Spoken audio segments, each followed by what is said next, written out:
So let's begin. So first of all, I would like to welcome all of you. Good evening, everyone. And my name is Saurabh. I'm a team member from Oceans Now, and I'm extremely happy and excited to see all of you.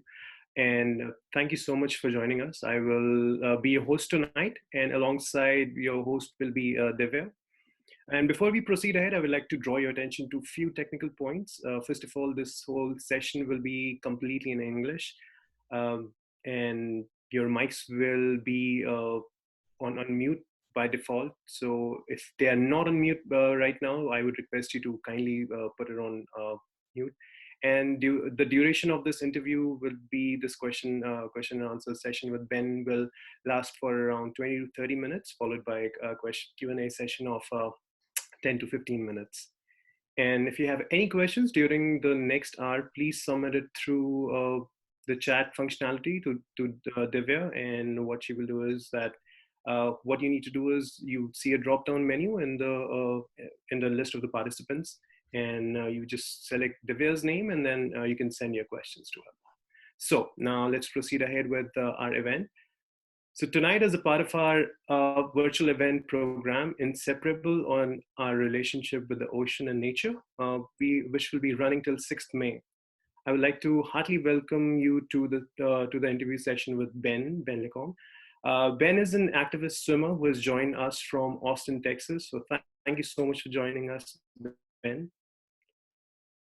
You're very welcome. Thank you for having me. Yeah, it's a pleasure. So before we proceed ahead, we have a very quick intro video about Ben. So I would request Divya if she can play that video for us. Something that I needed to do. It's something that I wanted to do. Something that I had in mind for a long time. For me, it kind of brings some type of calm and very close to the environment. When long-distance swimmer Ben Lecomte left Hawaii in June this year, his goal was simple: swim the Pacific while drawing attention to the problem of plastic pollution. What is very unique and different here is, in addition to bringing valid and important samples and data, we take people below the surface. It's not just about scratching the surface, it's also below the surface. The research expedition would take Ben and his crew directly through the Great Pacific Garbage Patch. The patch is located between Oregon and Hawaii. It's the region in the world's ocean that has the highest concentration of plastic.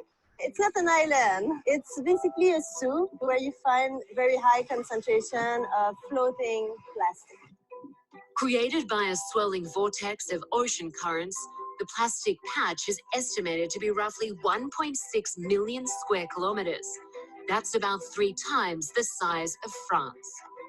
Ben spent between 3 to 8 hours in the water every day. The advantage we had with the swim is Ben and the crew, they were navigating and swimming at a very slow pace. So we had this fantastic opportunity of sampling at very high resolution. I'm going to show you how we do science on this boat. It's not an easy lab to work with. Daily sampling was done using a net tow that would skim the water for microplastics. The crew would then meticulously count what they caught. Overnight, we crossed some invisible border that we couldn't see below the surface. And all of a sudden, we have a net tow of 700 pieces of microplastic. So much plastic, it's hard to wrap your head around. For me, it's a very powerful way of using science because plastic pollution is a huge issue. But if we don't know about it, if we don't see what is out there, it's really hard to get this message out to the public. After 80 days at sea and swimming 338 nautical miles, the Golden Gate Bridge provided the perfect backdrop for Ben's arrival in San Francisco. Now that I did it, it's even crazier than I expected. Celebrating their return to dry land and the completion of one of the longest field studies of ocean microplastics, Ben and his crew acknowledged there was still much more work to be done. 1, 2, 3. I hope that people will get inspired and realize that it's responsible that each one of us has to carry, and we have the power to make a decision in our daily life to change a little bit. So we don't have to be perfect about it, but we have to start to do something.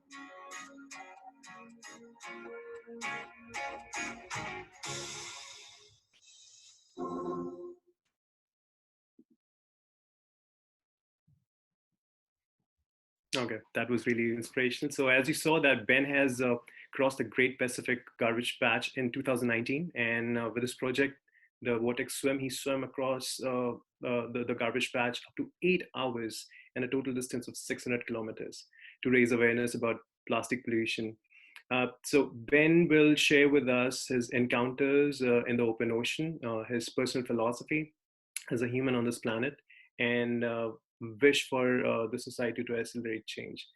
So let us just straight away here get into our Q&A session with Ben.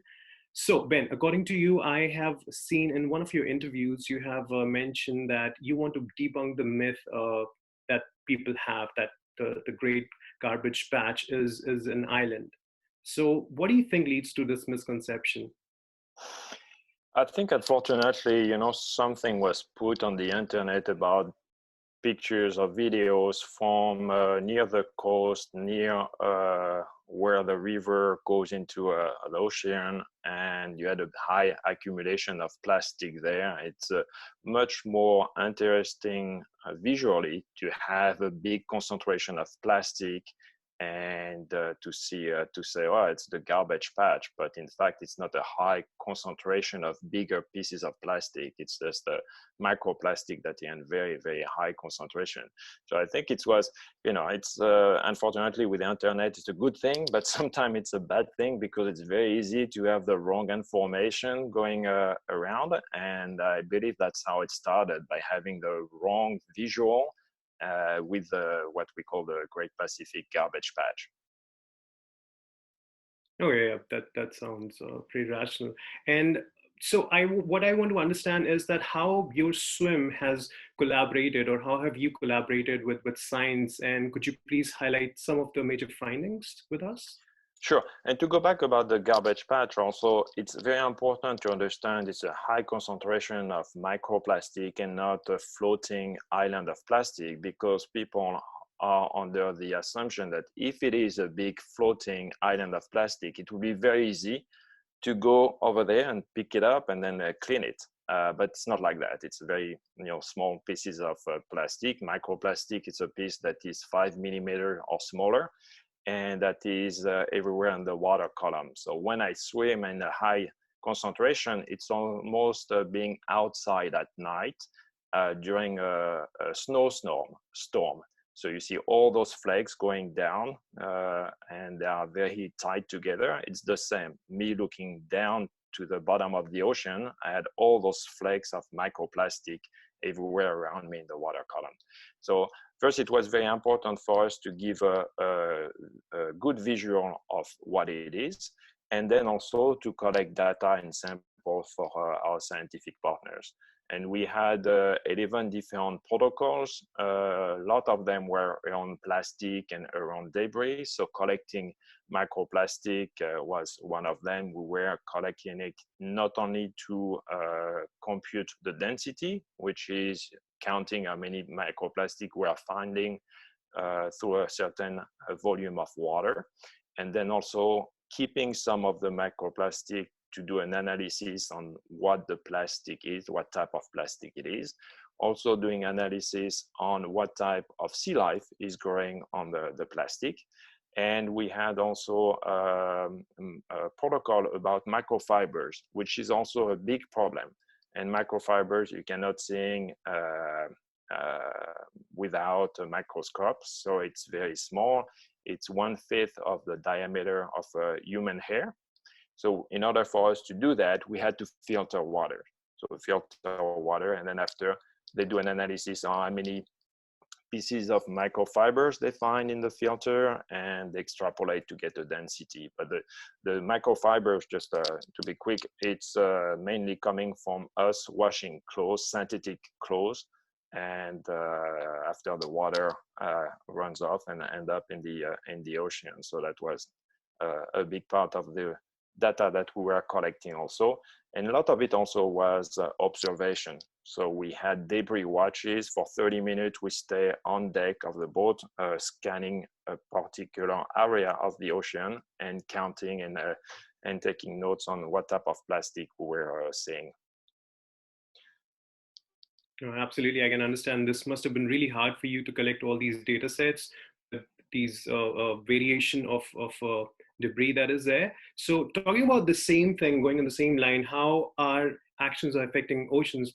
In one of your interviews with Wire, you have mentioned that our ocean is in peril right now, and if we don't do anything, if we don't do something that is going to reverse that in the next few years, then it's going to be much more difficult. So, what, according to you, will be the potential threats that we, as species, will be facing in the near future? Yeah, I think, and we have to realize that plastic is bad because it's not natural, but also the plastic has a property of holding on to a chemical substance. So there is a lot of problem with fish and organism ingesting the plastic, not because of the plastic itself, but because of what is on the plastic, what is growing on the plastic, and what is, harmful substance that are on the plastic. And when you go through the food chain, all those substances are going to get concentrated as you go up the food chain. And we are at the end of the food chain, so that's a big issue also. And the same with the microfibers. It's something that we don't see, but we have microfibers in our body. We find microfibers in our drinking water. One of the protocol that we did also is to cut a piece of meat of each fish that we were collecting in order to see what the density was for microfiber there, and also opening the gut of a fish, looking at what was inside, and we found plastic inside the gut of a fish as well. So that's, I think in the long run, that's the big issue, that plastic, yes, it is a problem, but maybe it's not the full picture of what the problem will come in the future. Okay, that's great that since you've mentioned meat and food change, that brings me to the topic of the current scenario that we are facing of COVID-19, right? So how do you think that this recent happening will affect our relationship with nature, especially with oceans? Yeah, unfortunately for that, usually I'm very optimistic, but unfortunately here, I don't think that it's going to change much. When you look at big events that happened in the past, that's true that people are reacting to it, are changing a little bit, but very soon after we come back to our way of living and doing the same thing over and over. So I think unfortunately that once that is going to be passed, once we are going to have a vaccine, then we are going back to our own regular life. And that's why what you are doing, it's very important to keep on the message going, to keep on carrying that very important idea of what we are doing and the way we act is have a direct impact on the environment. So unfortunately, yeah, for me, I'm a little pessimistic in that regard, that I don't think that now that a big pandemic is going to change our attitude and our way of life. In a few months after that, we are going to go back to the same way. Yes, I am pretty sure that we will. I mean, right now we're facing all these. I have seen in social media, especially, that there are nature is coming back, and everyone is talking about that, how nature is recuperating itself.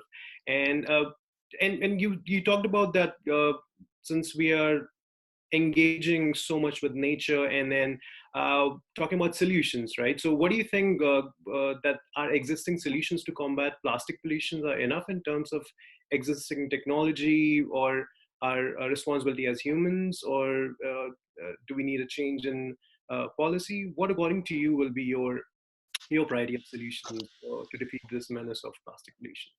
Yeah, I think that would be all of the above. We didn't get to that point where we are right now just because we did one screw up. It's an addition of little screw up that we all did throughout our lives and the generation before mine as well that produced the situation that we have right now.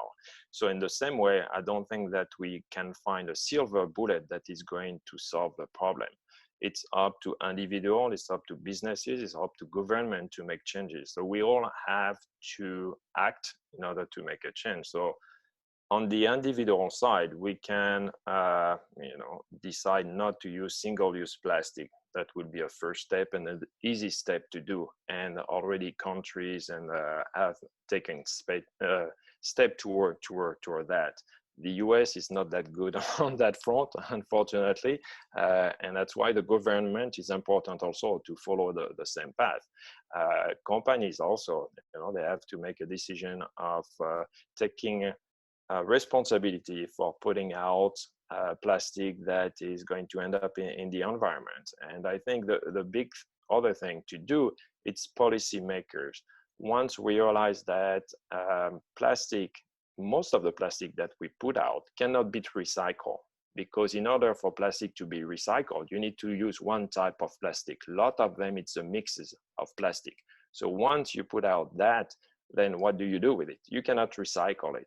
So I think there is a solution and there is involvement at all the different levels. Individual to be conscious about our impact on what we buy, what we use. Who needs a straw? I don't need to drink my drink with a straw, a plastic straw, or a plastic bag. I don't need that. I can bring my own bag. So it's very easy, but it's difficult because we have to change our habits. But also from the business side and the government to realize that, well, why don't we find a way to produce only plastic that can be recycled and not plastic that cannot be recycled? Already that would be a good step in the right direction. Great. Thank you so much for all that information that you've shared with us. So that was a really insightful discussion. So now we are opening this discussion to the questions from our participants. If you have already submitted your questions, please wait for Divya to call out your name. And if you have not submitted your questions, I would request you submit your questions directly to Divya, as I mentioned that how you can by using the chat functionality. So, Divya, do we have some questions already, or? Yeah, we have a question from me, and we have one from Antje as well.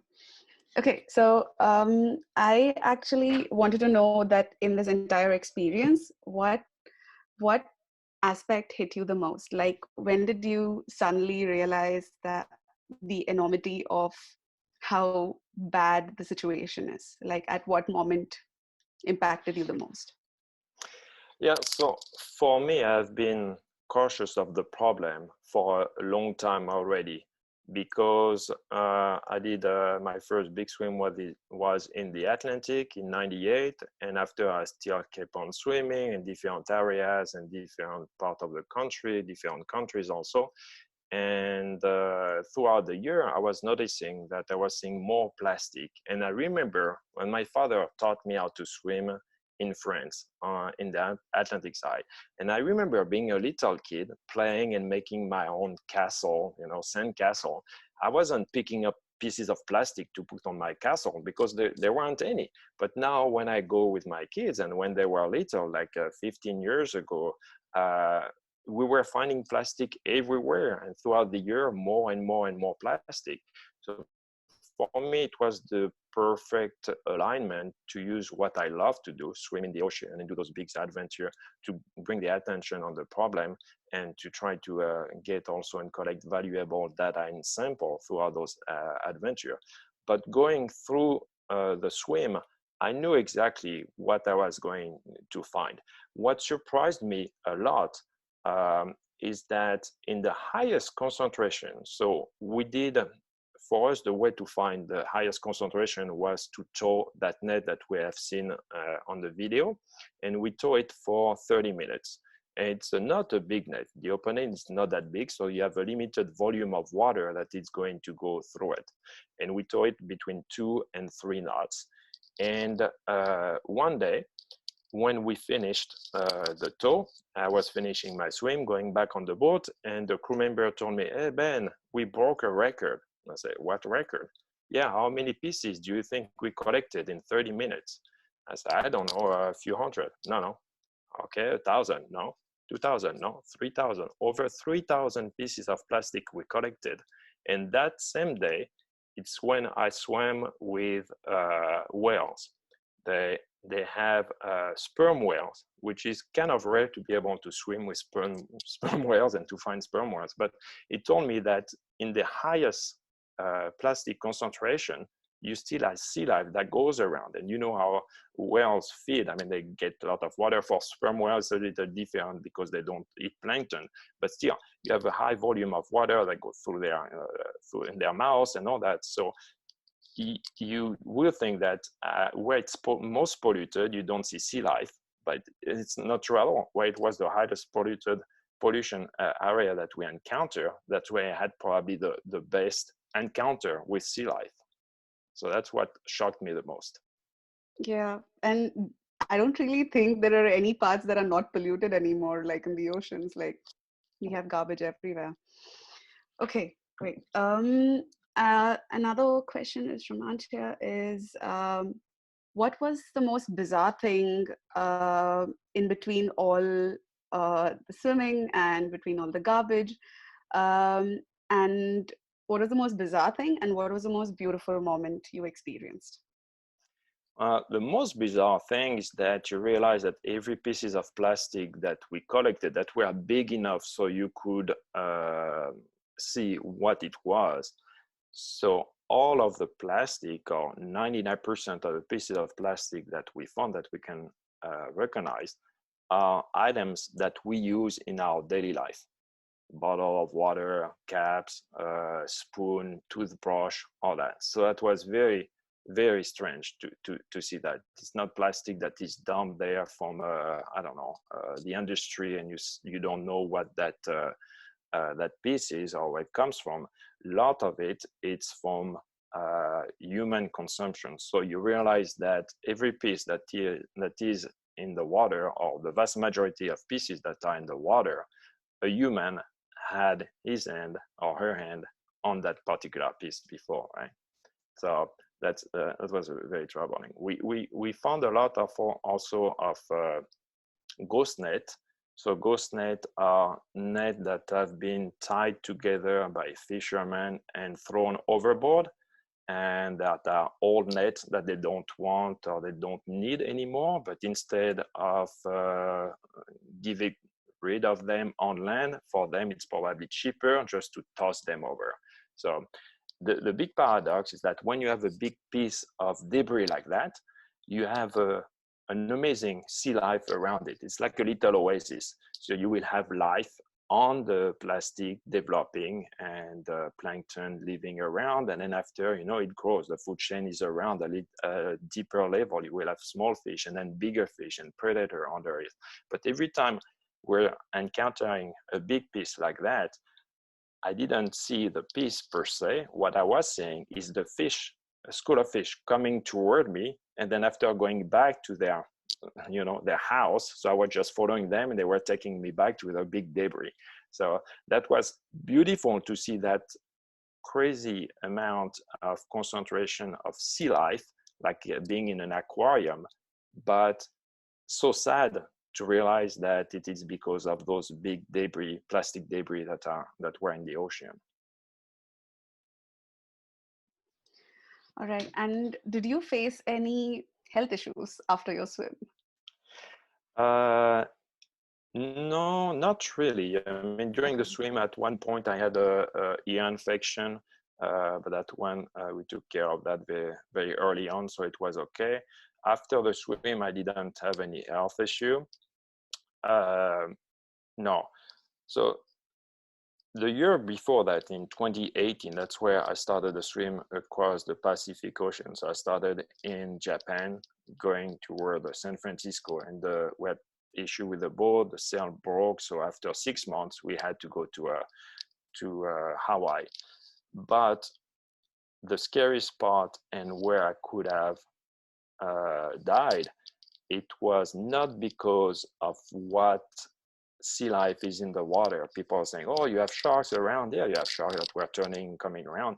But it's about somebody not being cautious enough with the dinghy, the little small boat, you know, that goes beside me, that big waves came in and pushed the boat too fast, and then she put the reverse at the same time. Another wave was pushing me, and I hit the propeller in my face. And fortunately, it was a snorkel that was cut that stopped the propeller. But yeah, so the big health issue and the big problem is not from the ocean or that; it's from human error. Okay. All right. And the last question from Antje is, would you repeat a challenge like that? Like, would you like to do this again? I don't like to repeat things that I have done before. I've never going to try to, at least for now, in the past, I've never tried to do something that has been done by somebody else, right? So what I want to do is to go to very pristine, or what we think it's pristine areas, and do a swim and do collection of plastic, observation of plastic, microplastic and microfibers, to show that even in the most pristine area, we have plastic. So it can be, you know, Polynesian island. Everybody, you have amazing pictures of and videos of what it is. But when you look down in the water and collect data, you will see that you have plastic and microplastic there, that you find it everywhere. So yeah, that's what I would love to do. Okay. Alexandra's question is, if you feel the difference in swimming in water that is so polluted, and even if it's even if it's like microplastic, did you feel any different in swimming there? You don't feel any difference. The only difference is that it's visual. You know, you see the microplastic under you, or you see the big debris around you, and you see them more frequently than in less polluted water. And in the highest concentration, when you had the right angle of the sun hitting those particles, like I say, it was being in a snowstorm. So you had all those little pieces of plastic, microplastic, that are reflecting the light, and underneath you is like a flakes in a snowstorm. Yeah. Okay, interesting. And Micah's question is, how do you prepare yourself mentally when you swim such a long distance of 600 kilometers? And what kind of thoughts do you have while you are swimming? And what are the thoughts going on in your head? Yeah, I think it's the most important part. It's mind over matter.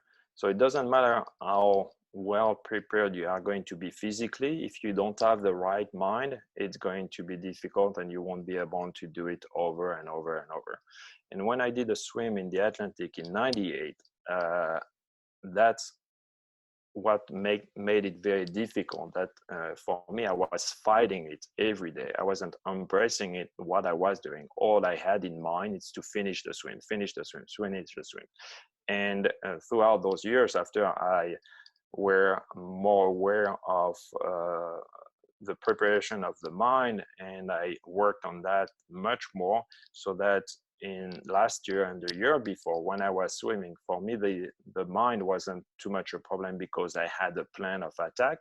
And it was very important that at the beginning of the day, I knew exactly what I was going to do with my mind for those 8 hours. So before jumping in the water, I have a full schedule of what I was going to do with my mind, hour by hour. So for example, the first hour, I was going to relive a moment that I had spent, or maybe a birthday with my kids and all that, and trying to be very vivid about it and try to engage all your senses. Because what you want to do is dissociate your mind from your body. So your body is going to be in autopilot swimming, and your mind is going to be there reliving the moment, the birthday. So throughout the day, it was exercises that I was doing just to disconnect my mind from my body. And when you are in that type of mindset, then you can compress time. It's like going to a movie theater, for example, and you are very engaged about the movie. and then at the end of the movie say, oh, it's finished already, it has been close to 2 hours, and you didn't feel it. And it's exactly the same process that I'm going through. The difference is that I have to make my own movies in my head throughout the day. So but it definitely mind over matter, because the next day, you have to go back and going in the water again and again and again. And once you're out of the water, it's not very comfortable either. It's in a sailboat, so it's rocking, moving. You have very limited spaces. You have very limited stimuli. So it's challenging even when you are on the boat, spending that much time at sea.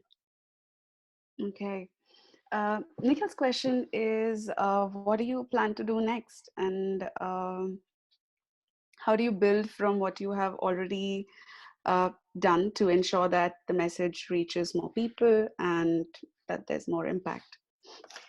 Yeah, so unfortunately with COVID-19, everything got switched off a little bit. I had a lot of presentation to give and to go in Europe to do presentation. I was invited also to do a TED Talk, but that has been put on hold. And also working on future expedition, like I mentioned earlier, to go to Area, which is very pristine water, and to get data and visual on what it is. So right now, everything is a little bit on hold. There is a book coming out in France about the Vortex swim. It's a photo book, so you have it's a 200 pages book, 200 pages, but you have over 120 pictures about the expedition, and showing exactly what we have seen. And also a documentary from 2018 that is finished, and I don't know when it's going to be distributed. And we have amazing footage from the Vortex swim also to turn into some type of documentary or some type of visual that we can use also to talk about the issue and to bring the attention on the problem of the plastic. Interesting. And a follow-up to the challenge you did is, has any big corporation or government reached out to you to kind of like find a solution or to gain insights from your swim?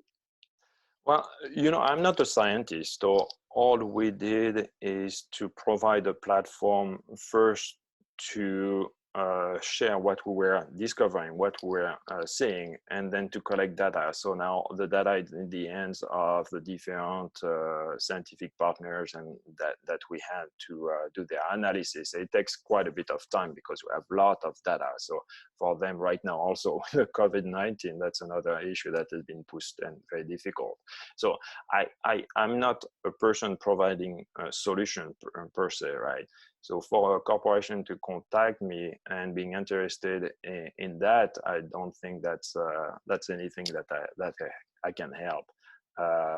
No, I have been contacted by different corporation who likes me to come and to talk about what I have seen and to share my experience and our expedition. Yeah, I've been contacted in that fashion. Okay. A question from Alexandra is, how do you feel after this project? And is it hard to go back to being more connected to the body after your swim? No, that's true. That's true. That's difficult because once you are finished with a swim, so you have been isolated and you have not have all the stimuli that you usually have when you are on land. So when you make your first step on land, all that is coming at once. And it's overwhelming a little bit, to see all the people and even just the smell, the smell of the earth, the smell of the tree. It's not something you are used to. Everything comes. So your brain is a little loaded. And then after, when you pass that stage, you are back to a more routine-like of land life, and you look back and say, "Oh, I wish I could go back to that life at sea. I wish I could be there," because since you have limited in all those stimuli, you are much more connected with yourself. And I definitely miss that part. Okay. And what would you say can we do to help reduce plastic pollution? Are there any thoughts you have on that? Yeah, I think, and it's something that it comes from all the experts and people like you also that is dealing with the problem of environmental, is that, you know, we all have a role and we can all make a change. And by just making different decision, that's the way to start. So when we go to the store, looking at alternative to plastic and making better decision, and understanding that when we use something that has plastic, well, the plastic is not going to go away. Either it's going to be recycled or it's going to end up somewhere. But so we have to be cautious about that. It's not easy, and I get that. It's not easy to rethink about the way we live on land. You know, in the beginning, very often when I was going to the grocery store, I forgot to take on my own bags. So going to the grocery store at the end of the cashier and then starting to bag it into the plastic bag, I said, no, don't do that, don't do that. So I was making it an exercise for me to just grab as much item that I could and go to my car like that and make a few trips, rather than to say, okay, yeah, I forget about my my own bags, I'm going to use plastic this time. No, so we have to, you know, learn over new habits that have a big impact if we don't change them. Yeah, I agree. And finally, like to end our session, our discussion, how would you describe your connection to water in 3 words? That's very difficult, and because what I feel when I am in the water, it's hard to put into words. It's a state of mind, and the words don't describe it as well as I would like to. But I feel, first of all, when you are in the water, you don't feel your own weight. So you are a little bit floating. And then your mind is floating too. So you you can be much more connected with yourself if you don't freak out about being in that new environment and outside your comfort zone. And what is important is, since you have very limited stimuli around you, then it's all about you. So you have to reconnect with yourself. It's more on the meditative aspect of things. So for me, it's a way to be closer to myself, and I enjoy that very much. Yes, throughout those expeditions, it's an expedition and adventure to you know, to push out the message and to have a broader mission.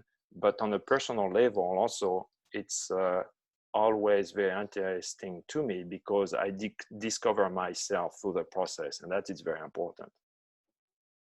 All right. So thank you so much for sharing your thoughts and answering all our questions. Thank you, participants, for sending in your questions and participating. Back to you, Saurabh. Thank you so much, Divya. Thank you so much, Ben, for enlightening us and sharing your experience, wonderful experience with us. On that note, I would just like to ask you if you can just give like a maybe a two-liner talking about this whole session. How was your experience, and what will be your ultimate message to all of our participants? Yeah, I think what you're doing is amazing, because if I'm just in the water swimming and trying to get attention, I won't get attention to the problem if people in organizations such as yours is not relaying that information. So thank you very much for doing that. And you know, you don't have to be swimming in an ocean to make a difference. We all have a different ways to make a difference. So I think it's my thought would be exactly to find what fits your personality and use that as a way to make a difference. That was very wonderfully put. So thank you so much again. And I would like to thank all the participants for being here. and sharing Ben's experience. On that note, thank you so much. Thanks a ton, Ben. Thank you so much. Thank you. Thank you for very much. joining. And be safe over there. Yes, And you too. too. Take care. Happy. Yep. Yeah.